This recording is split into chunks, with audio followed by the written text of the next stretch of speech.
धम्मपद पुप्पवग्गो। यथापि रुचिरं पुप्पं वन्नवन्तं अगन्धकं एवं सुभाषिता वाचा अफला होती अकुबतो।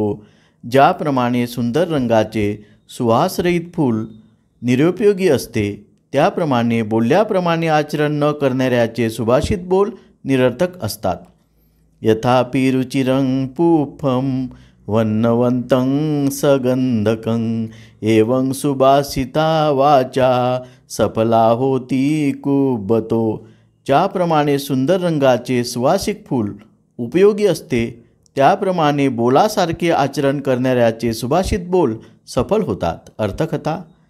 राजपरिवारातील 2 स्त्रियांनी आनंद याच्याकडून धम्म शिकून घेतला। एकीने अभ्यास चांगला केला, पण दुसरीने फारच थोडी प्रगती केली।